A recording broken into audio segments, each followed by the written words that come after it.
Hello, everyone. We'll give everybody a moment as they're getting their audio connected. Thanks for joining us this morning. Oh, and it's looking like one more person is trying to get their audio, so we'll just stand by for a moment.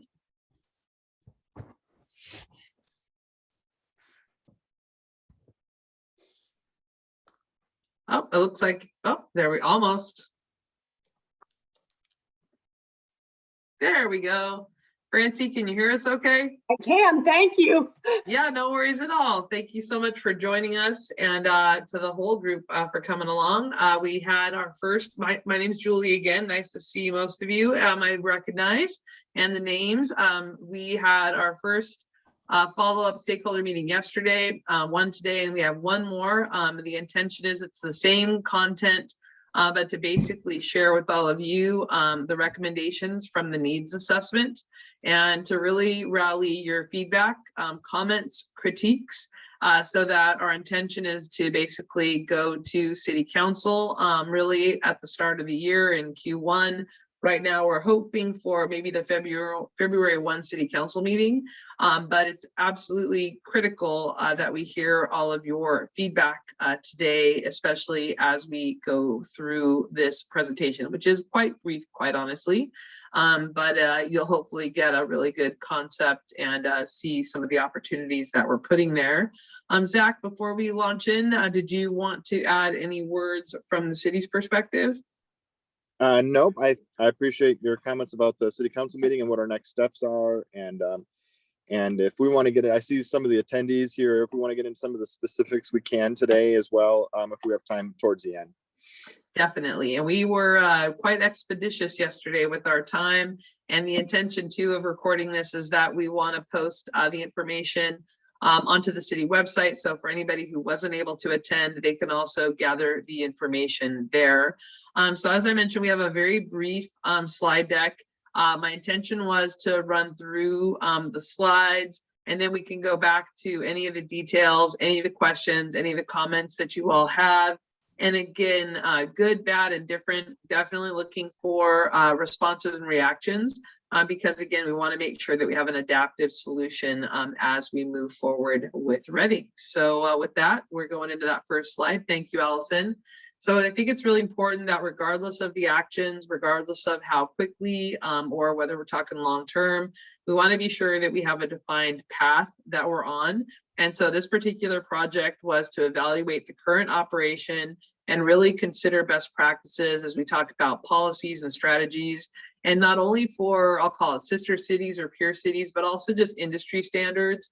One of the things that I think you'll all appreciate is that you are not alone in the opportunity of where kind of parking is maybe taken a bit of a timeout or potentially like a back seat, COVID having an even further impact on that, and kind of waking up or reinvigorating or reinventing the parking experience in Reading, is really kind of that opportunity to almost kind of reinvent ourselves.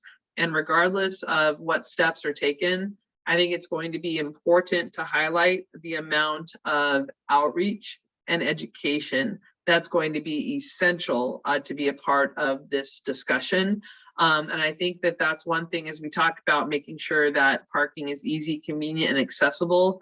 There should be no secrets. There should be no surprises when it comes to parking, is that it really needs to be as transparent as possible because we want people to follow the rules.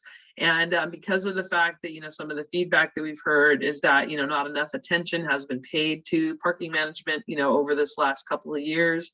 We know that that means that with this relaunch, we have that opportunity to, again, re-inform people so that we can get folks to park where we need them to park. So that's going to be really important. And it was one of the main factors that honestly came out of the stakeholder feedback was that importance of people to stop abusing the program. And in fact, when we get to the enforcement section, that was probably at the top of the list, was people asking for enforcement.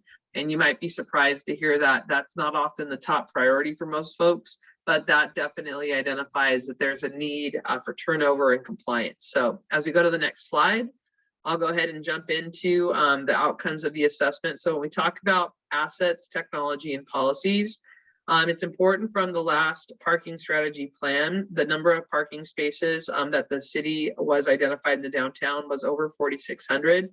and that at the time of that study, you had about 2,500 of those spaces were the average demand, but the perception from people was that parking was always full, and that there was an imbalance of short-term versus long-term parking. So the neat thing for us to be able to do is take, the findings and outcomes of that report, and then being able to take your feedback and commentary and tie that into other recommendations associated with this assessment.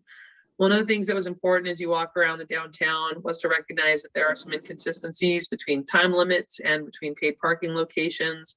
There's a lot of meter heads that are missing because the equipment is so old. And your rate structure being only 20 cents an hour is not something that really even justifies the need for a parking program, because at a certain point, to be able to have a sustainable solution, you've got to be sure that a program pays for itself. And we'll touch on that as we talk about the recommendations. One of the things that we want to do, and one of the efforts that we've been working on, is an update to the municipal code. And with the updates to the municipal code, we want to make sure that the city is teed up to make data-driven decisions. One of the factors is we need to be sure still that parking is approachable and accessible for the community. So we're not coming in here and saying that this is downtown San Francisco and the rates need to be exorbitant, but we need to be sure that we can set expectations for the customer so that they can also turn those spaces over for the next customer.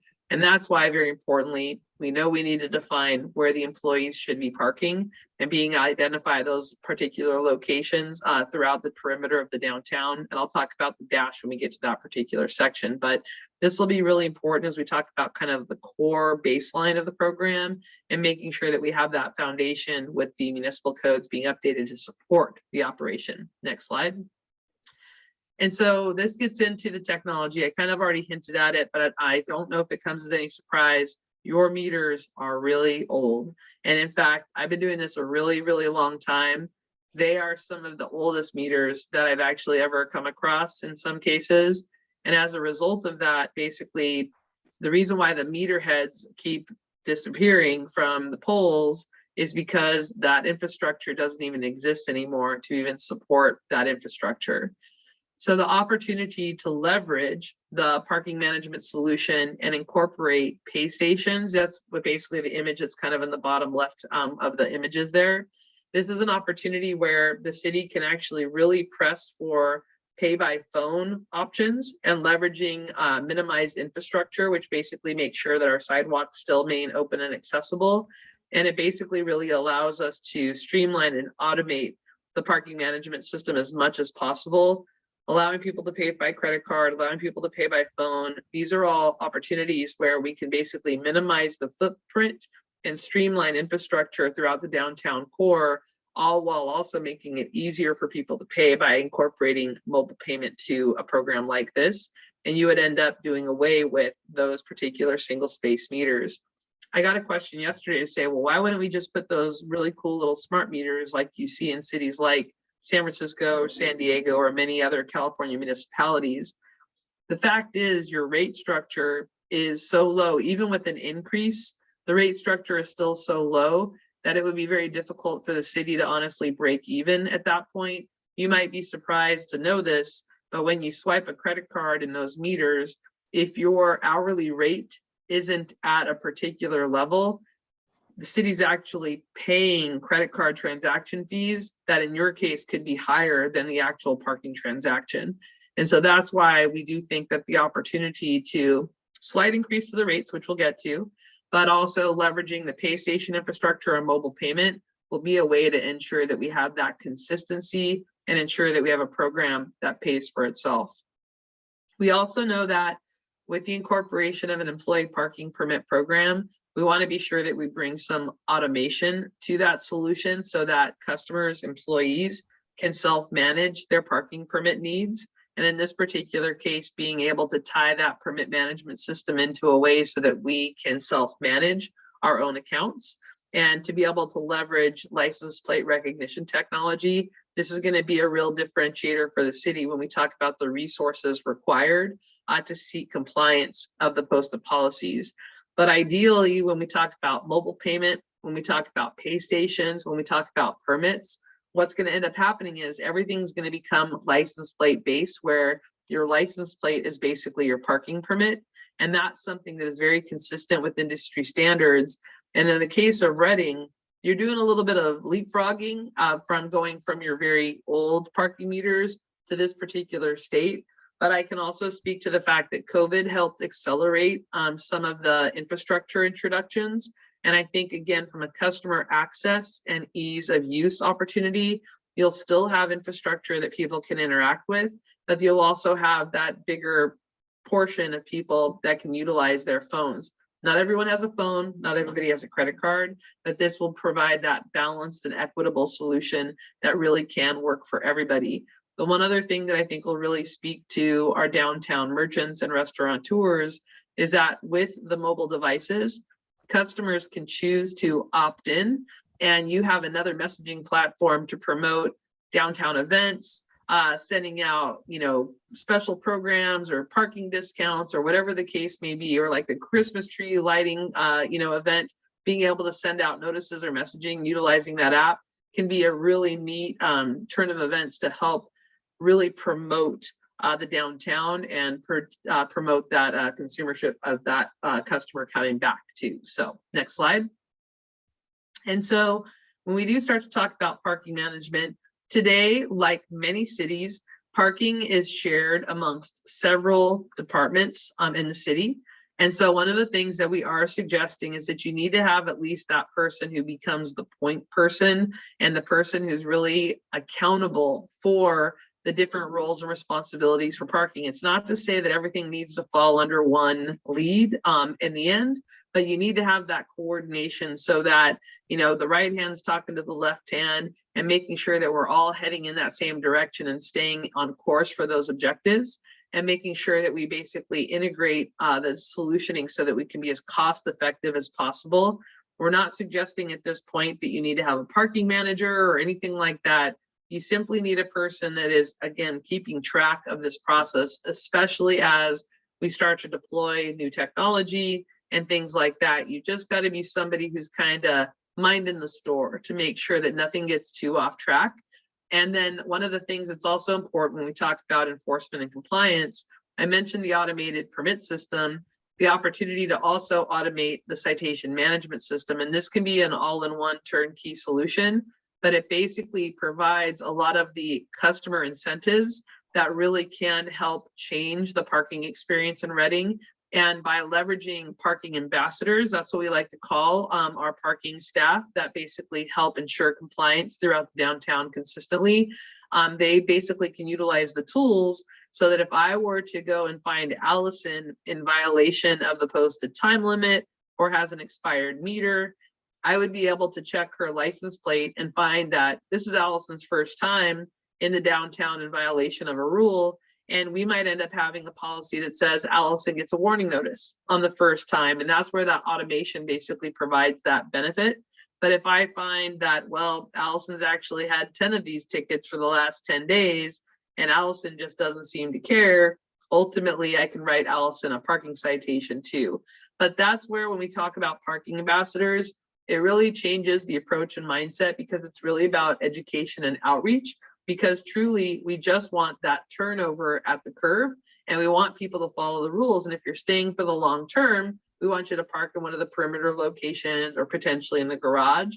And that's another reason why, when I talk about the rates, why it's going to be so important to balance that range of what the rates should be, so that we don't drive customers away, no pun intended, but that we strike that right balance for the persons that are running down to have lunch or running down to do a quick shopping experience. And that's going to be really important with that parking ambassador role and that help for education and outreach. So that automation will really help a lot, and the utilization of license plate recognition technology will help minimize the amount of resources and the amount of personnel that we need, because it makes them more efficient in the field. Next slide. So now getting into wayfinding. So one of the things I think is important is you have a lot of the historic elements in the downtown, and some of the wayfinding experiences are quite outdated. And so we know that we need to improve our wayfinding. And honestly, it doesn't have to be overly sophisticated. These digital signs like you see here in the right corner, sure, those are great and awesome, But I can also tell you just some big, bright green peas with some arrows, with some city graphics can really help breadcrumb people to where they're supposed to park, and really especially for that long-term parking experience.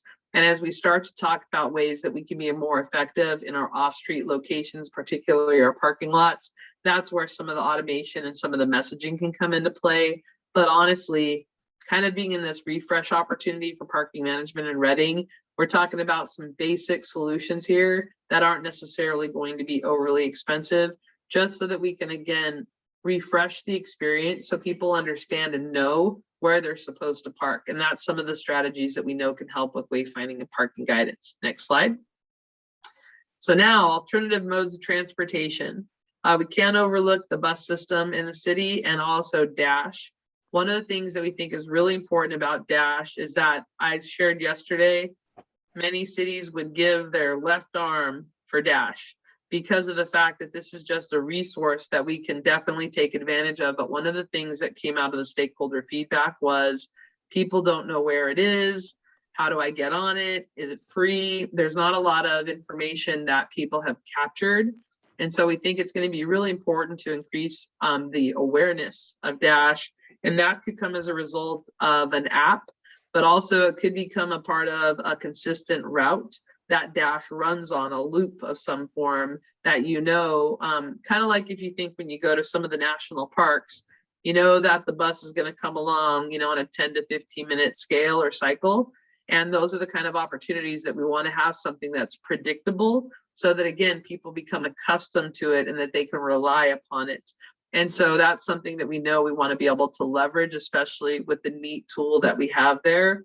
One of the other benefits about potentially doing a loop is that when we talk about license plate recognition technology, we could potentially leverage some of the hardware that we're discussing about to manage parking, to leverage that on the Dash so that we can do ongoing data collection that would help us determine occupancy at the curb as well. That's one of those kind of value adds, probably one of those future steps. But we know that as the city is making these capital investments, we want to be very strategic as we're talking about those steps, because we want to spend it very wisely, because again, those kind of baby steps into this process, we want to make sure that it's successful. And so that's why that whole discussion that we had the first time we saw about being incremental about those investments, this is one of those things that's probably a bigger picture item, but maybe not a day one item. But we also know that coming out of COVID, and I say coming out of COVID optimistically, but that the opportunity of TNCs, or what are the like Ubers and Lyfts of the world, is making sure that the code, municipal code, is also cognizant of TNCs and the impacts that they can have on the curb, especially as we start to potentially become more robust or more vibrant when it comes to those resources. Next slide. So mobility. This is something, and I love your idea there, Anne. We'll definitely take note of that. And we're coming up to the bike depot as well. So mobility, this is an important aspect of this process. And one of the things that I think came up as a priority, I know we were there to talk about parking, but parking and mobility go hand in hand. We got a lot of feedback about the importance of safe walking in the downtown and making sure that pedestrians are a priority when it comes to construction, and really be cognizant of the lighting. And we think that this is another opportunity with, you know, high visibility of the already existing downtown ambassadors to be able to leverage that with the parking ambassadors as well. And just making sure that pedestrian safety is a priority when it comes to, you know, any of these steps with any of the improvements in the downtown area. And then as we talk about shared mobility, one of the aspects that the city tagged us into doing as we were doing the municipal code updates is we're also incorporating the shared mobility codes as well. Oftentimes when shared mobility comes into a city, kind of the barn door gets open and then it's very hard to wrangle them back. So we want to make sure that we have guidelines and rules so where those devices can be stored, so that, again, they don't just overtake your sidewalks or, you know, block wheelchair access. It's going to be something that we definitely want to tie in to this process. And in some cases, folks have created corrals for the scooters and the bike rental programs and things like that. And that's what you see in that bottom right corner is one of those parking corrals. And the neat thing, if you haven't ridden on these devices, I know that I won't be riding on them. I'm at an age where breaking a hip is probably not the best in my future, but when you look at these devices, it's really neat that the technology can be designed so that you your session doesn't end on a scooter until you return it to one of those designated locations. So I think that that's something that's a nice feature, so that when we talk about kind of wrangling that infrastructure so that it can be the most effective in Reading, we know that that'll be an important aspect of it. Next slide.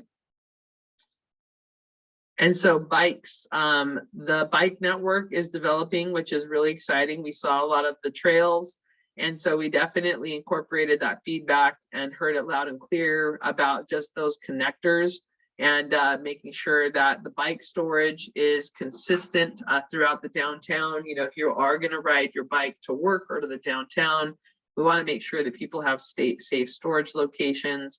And we highlighted in the recommendations the importance to leverage the Shasta Bike Depot, and I couldn't agree more with having a dash drop-off location at that particular spot.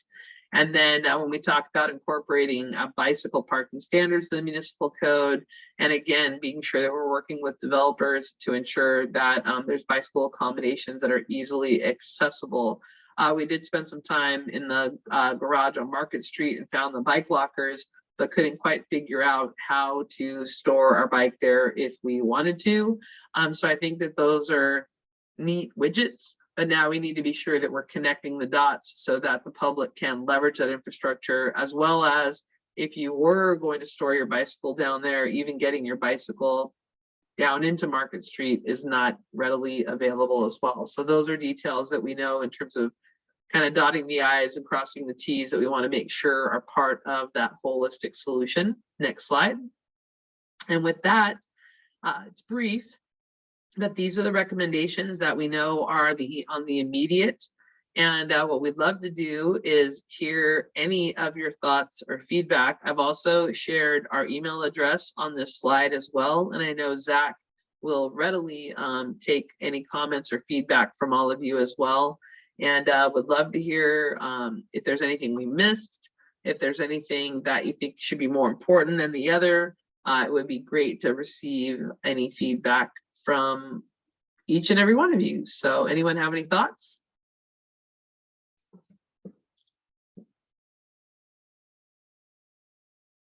Francie, it looks like you're coming forward.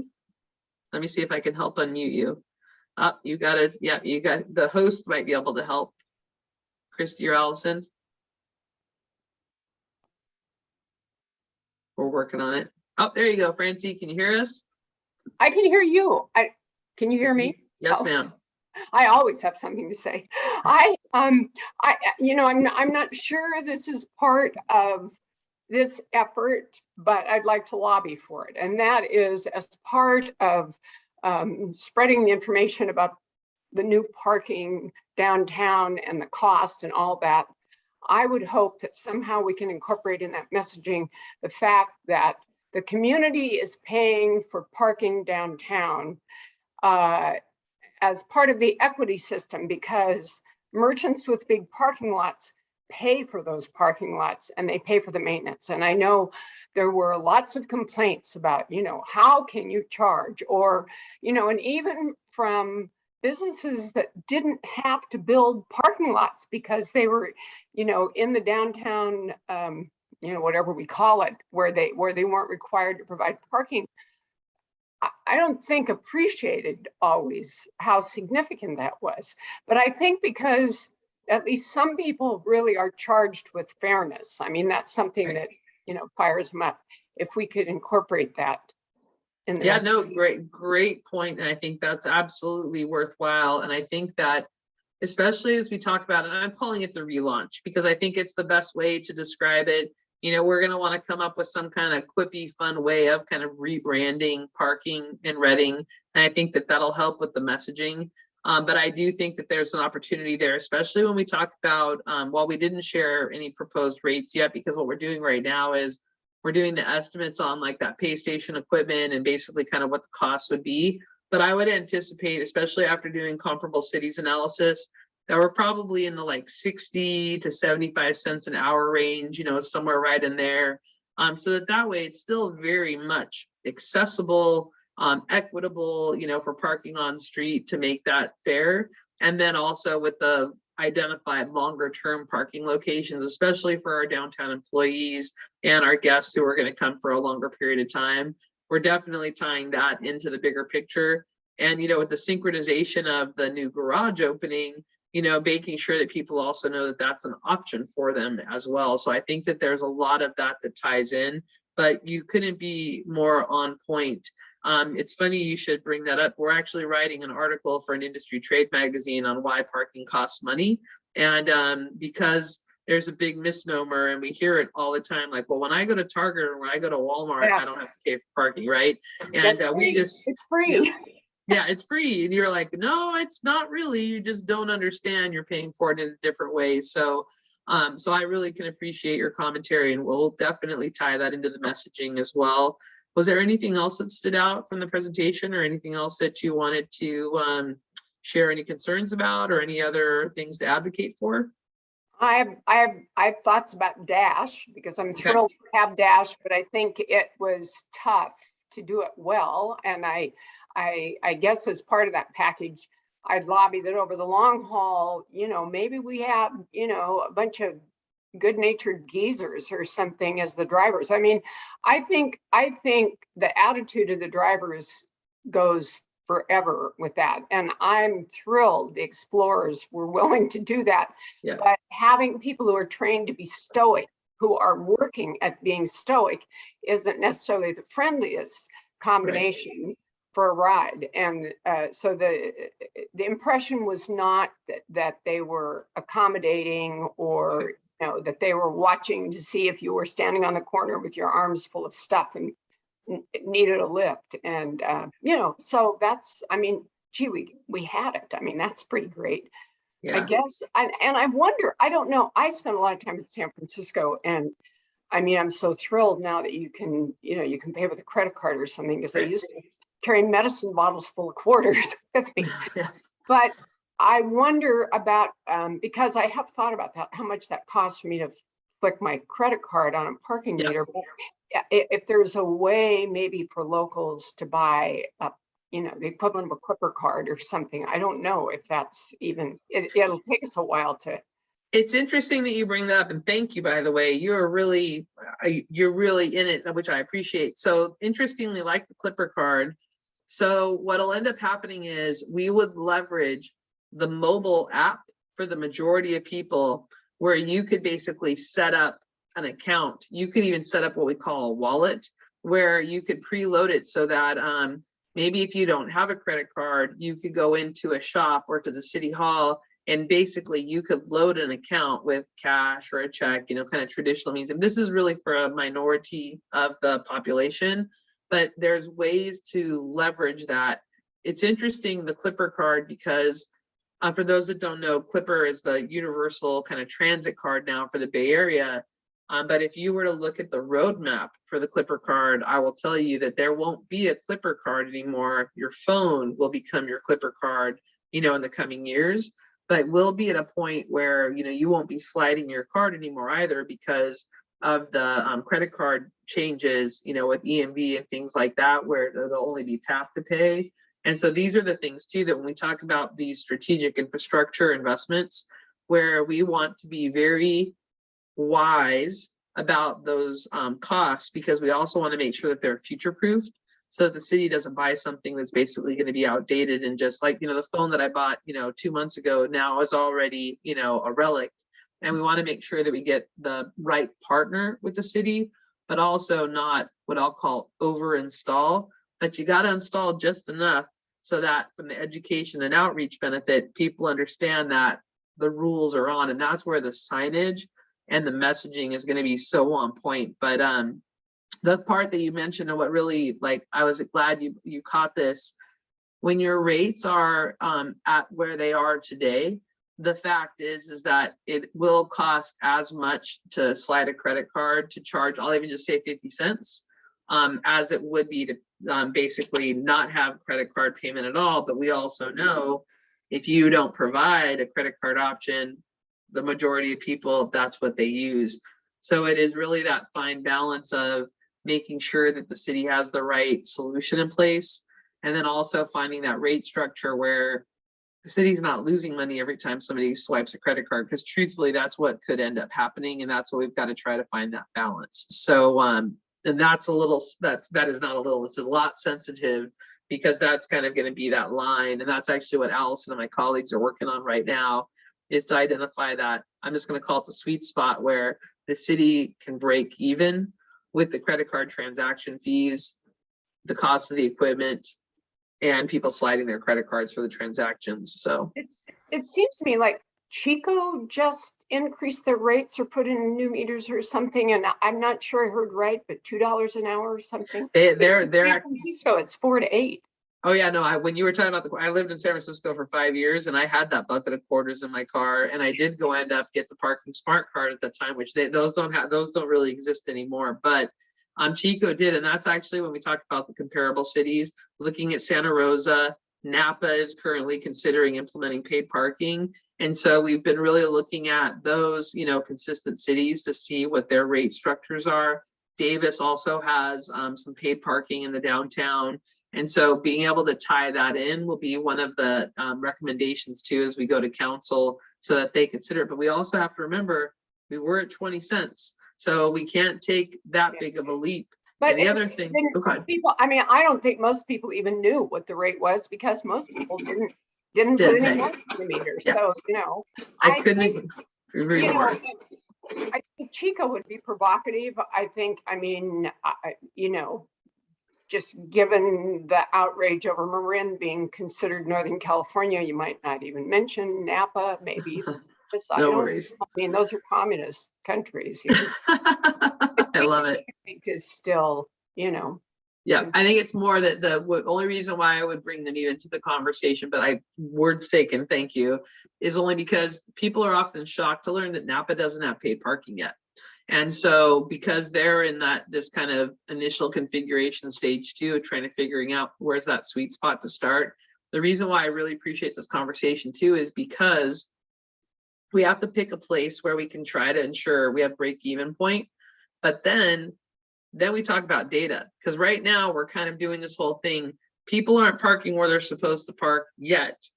When we establish that baseline, we start enforcing and seeking compliance. Basically, things start to move around. The spillover effect of where do the cars really go?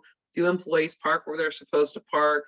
The penalty schedule increasing so that if you get tickets, you know that there's a little bit of teeth behind it. All of these things are kind of happening simultaneous, but at the same time, data is really going to be the key for everything moving forward, because then you have a baseline, and now we start to manage and see what is the occupancy at, and then you start to talk about rate changes, adjustments to hours, and things like that. And I like to use Paso Robles as a really great example. I know it's a tourist town. People are going there to, experience the area, the slow, wine country. But what has happened there is that as a result of occupancy and data, the city actually expanded their hours of operation into the evening hours and onto the weekends. They're now a 7-day-a-week operation, and it's because of that particular data piece. So that's where you can now really make informed decisions. And it's really important too that we're going to put this into the municipal code so that the city has measures. It takes all the politics and the perceptions out of the discussion, and it goes based on data, so that when you have that consistent utilization, that's when that's the time to either increase or decrease rates. And that's really where finding that starting point is going to be an important part of the conversation. And then managing that moving forward is going to really be well defined by that data driven decision. And that's what I'm excited for you all to have, because there are a lot of opinions and ideas, but until we start enforcing the regulations consistently, we're not really going to know where people are really going to park.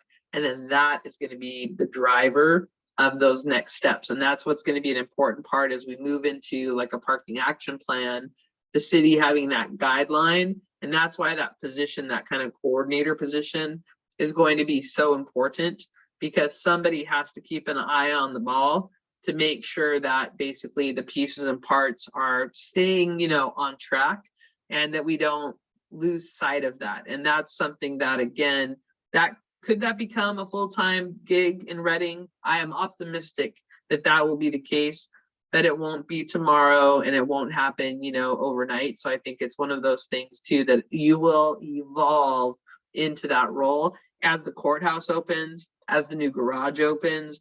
Those are all things that, you know, are coming down the pipeline for you all, and being able to be adaptive and to be able to accommodate and incorporate is really the goal of this particular approach. So, and let's see. I feel like I'm hogging the conversation, but I do have one last thing. I think it's just so important that it be done correctly. I've been trailing Anne around for years while she talked about bikes. And when that conversation started, even at Turtle Bay, we got, you know, I mean, we got blown off the map. How dare we expect that they have access for bikes and pedestrians to Turtle Bay, the audacity. So, I mean, thanks to Anne, the town has come a long way, baby, but sticking to your guns, because I think no matter how you do this, if you charge 25 cents an hour, if you give people $5 tickets, people are going to be mad because we do that here. They're going to be mad. They're going to bitch. They're going to threaten. They're going to tell downtown merchants they're never coming back. And then everybody's going to get over it. And the merchants who don't already appreciate that it's not in their best interest to have, you know, the other guy's employees parked by their front door all day, you know, when they see that, I think, you know, people are going to love it. It'll take a while, but if it will take a while. If they waffle or do a half-assed, you know, effort from the beginning, I think it's just going to be heartbreaking. We're going to miss a great opportunity for improvement. I'm sorry, Anne. No, you know, Anne's got some great comments in here, but I actually appreciate your comments, because it's reinforcing everything that we're talking about here today. And I have to really appreciate, first of all, I have to call out the good natured geezers. I've never heard that term before, so I'm in on that. And I'm going to probably use that one, Francie. So I just want you to know, because I love that one. But I also want to highlight everything that you're describing about the incremental change, that we can't do this half-assed. I couldn't agree with you more. And we have to do this incrementally, because it's the only way that this is going to work for the long term, and to be sure that it's sustainable. And I think that that's an important part too, of why they've also assigned Zach to this project, is to be able to kind of pick up the ball. And I'm not going to say that he's going to start sprinting, because that wouldn't be appropriate. Right now, he's getting, you know, he's getting the feel for the ball. And that's where, when we go to council, that'll be like, is the game starting? You know, are we taking the ball onto the field? And it's those gradual steps about, we're learning how to play whatever game it is that we're playing on that field. And, you know, we're going to basically be learning as we go. And I think that that's going to be what's going to be the right fit for Reading, because I can't stand here today and tell you, this is what people are going to do. This is how they're going to do it. I can anticipate what it is, but until the rules start to be enforced, until that garage opens, until we have signage, until the bike depot opens, like all of those things, the leaves are going to fall as they may, and then it's a matter of, you know, what we do with it. So I actually really appreciate your candor and thoughts, because you're right on point. And again, your commentary about San Francisco is important, not to compare Reading to San Francisco, but because people are accustomed to parking in a place like San Francisco, what we don't do is we don't like relate to the cost, because San Francisco just costs $5 an hour, but you don't think about the credit card transaction fees that the city actually pays every time you swipe your card. That's one of the reasons why the rates are as high as they are, is because the city has to pay for all that infrastructure and have to pay for those transaction fees. So, but I saw, and by the way, thank you for putting all of these comments into, and I know that the team has captured these. And so I'm looking through these. I love the sidewalk curb, parking access, ambassador approach. And then you are absolutely right. Enforcement today is basically, I'm just going to say, not happening. There's an element, but it is an inconsistent element. And it's one that doesn't really bring, truthfully, a lot of value. So I think the whole "it's not happening right now" is pretty much the answer. And then the breadcrumbing, absolutely on point there. And then questions about other comments can be sent to Zach or to the email address that we put in the comments. And then a discussion opportunity about micromobility. This is definitely the place where I think in terms of opening the door, we're trying to incorporate the micromobility regulations into the municipal code so that we can be sure that we again use the term future-proof it so that the city is also driving the ship when it comes to that. Did you have any other thoughts, Anne, about anything else that you posted in the comment box? Hi, also, sorry for not showing my face. I'm home with a cold. You don't want to see me. But I also just want to recognize Francie and thank you for your very kind comments, Francie. That's awesome. Well, as I hear the conversation rolling, I realize, so when we think about future proofing, and also I don't think that anybody in Reading or Shasta County minds us looking to excellence. So sometimes we do have to talk about what's happening in San Francisco or San Diego or wherever, because we want to be the best we can be. And I don't think people have a problem with that. Right. They just don't want to pretend that we are San Francisco. So, you know, how Fair can we point. take, and so we don't want to just like sometimes happens like, be less than Williams or whatever, like, but and to that end, if we start, what I see you doing with this is, it feels like we're doing more than just parking. And I think it would help people if when this rolls out, we describe what it really is in the larger goals. So, and I'm not sure what the words for us would be, but, we're talking about sidewalk and curb management. We're talking about life in the city, and parking is a piece of that. So what happens adjacent to the curb is more than just parking. Yep. And the reason that we care about what happens for parking on the curb is because of all that other stuff. Right. So I feel like if there's some way that we could describe that to people when this rolls out, it will help the conversation. And that's what I've seen in 11 years of talking about biking, because biking is not about biking and parking is not about parking.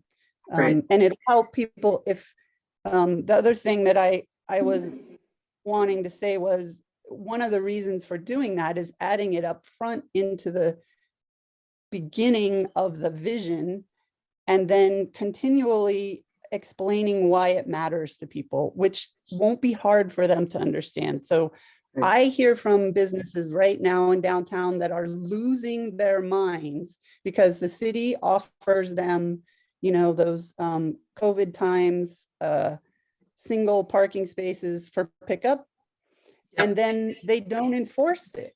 So it's offered, what's it's the point? explained, and no one's enforcing it. And so the businesses totally get it. That curbside space is valuable, not just for parking, for pickup, and they're offered it, and then they're not, if you don't enforce it, so people just drive in there and park in there. They know no one's going to do anything about it.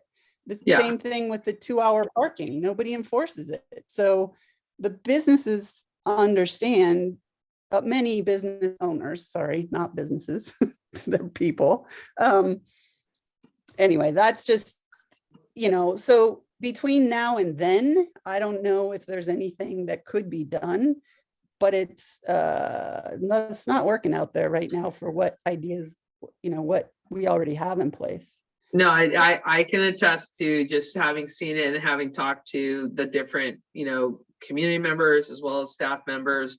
The reality of what's happening is it's just not. And honestly, we're relying upon people's integrity to follow the rules. And I can appreciate that because, hopefully coming in and out of COVID, people have had, somewhat better, I'll just call it attitudes about life and, being good humans. But we also know from watching the news that you can't really rely on, that level of integrity and just, good faith in people. So we'll definitely take that feedback to the city of the opportunity of, is there anything that we can do in the interim? The reality of the process that we have today is it is very much a manual process. And I think that the infrastructure, given that we have so many meter heads that are missing, signs that are missing. There's when I talk about refresh, it's a very polite way to recognize the fact that we need to do an overhaul of the downtown so that it can be enforced. But even those 20-minute, 15-minute short-term spots, I can attest to this. Reading is not alone in the upkeep of those spaces, because I will say this, short-term spaces just standalone are difficult for even cities like San Francisco to enforce, because it's a frequency issue. And so that's why I don't want to blow smoke and give you falsehoods of telling you that, oh yeah, tomorrow we can make that happen.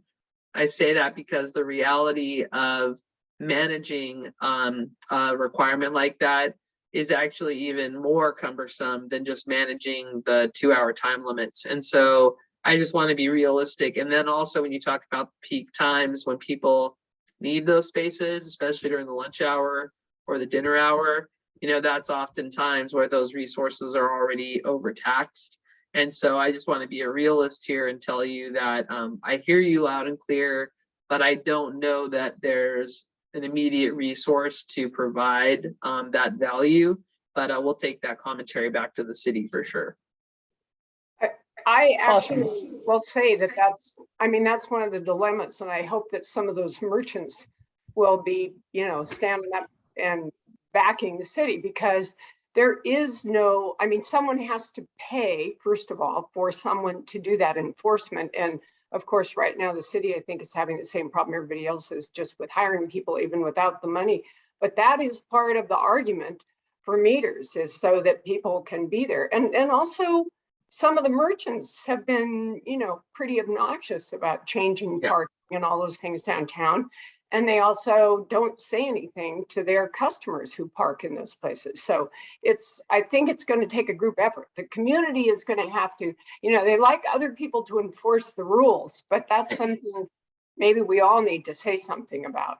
You couldn't hit it on the head anymore, Francie. That fact is, this is an all-in opportunity where this is not just a one-sided city exercise. Everyone has to be on board with this approach. Now, we may not all like every detail of it, but the fact is, to be good community members, we all have to participate. That includes getting our employees to park where they're supposed to park, not parking in front of our neighbor businesses in front of them. And I could tell you story upon story. One of my favorite ones, and it's not a favorite one, it's a horrible one, but I was in a city where the policy that you tell your employees was just to basically park 3 storefronts down, and then that was okay. And then when I said, well, what about the business that's 3 storefronts that way and their employees are parking in front of your shop? And then, oh, well, that's not allowed. And just the whole, like, putting the pieces together, it was kind of crazy. But it's those kinds of things about community buy-in, why it is so critical for it to work. But Bryson, we have been dominating the conversation. Do you have any thoughts you'd like to share with us? No, not really. I think, Anne's comments captured it pretty well. I just appreciate being in the conversation and hearing all the different points. Yeah, no, I really do. I really do appreciate it. And like I said, the notes and the comments have really been really helpful. And the whole, it takes a village, it takes a downtown, let's just go with that, or it takes a city. That's definitely going to be the nomenclature as we go into this process. And we'll definitely do our best to see, what, if anything, can, potentially be initiated. So I don't want to give up all hope, but we'll definitely take that note and feedback to the city in hopes that it might have some impact.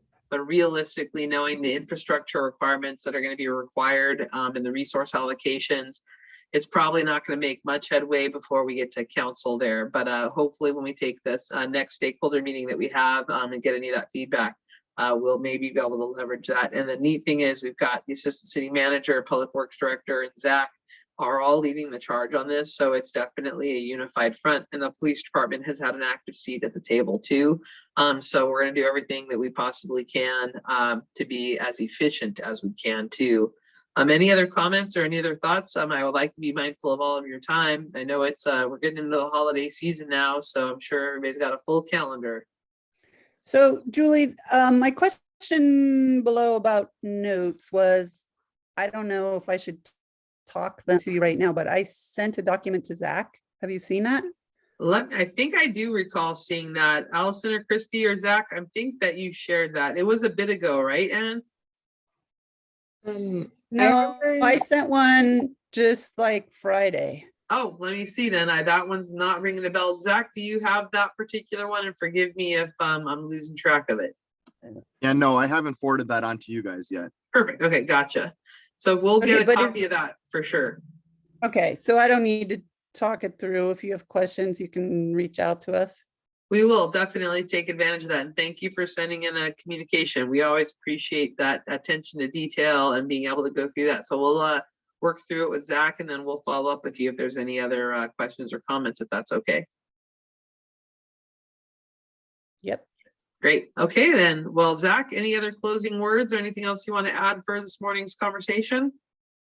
No, I was just thinking about Ann's comment about the bigger picture, and it is true because, you know, I had a conversation with like the Loren seniors and some business owners, and you know how this parking relates to walkability, and how it relates to businesses, and it is a much larger conversation. I like the idea of some sort of when we rebrand it, we're not, it's not just parking. Like there's a little bit, it's a bigger city livability type of issue, and I'm not sure about what that means yet, but I like the concept, and I want to kind of pursue that a little bit more. Definitely. Well, listen, everybody, I always appreciate when people take time out of their day to come and talk to us about this little thing called parking and mobility. And I think you all can appreciate the bigger picture as described by what Zach just said. And so there's definitely more to come. And just like we said yesterday to the group, the next meeting that we're going to have is the exact same presentation, potentially different conversation at the end.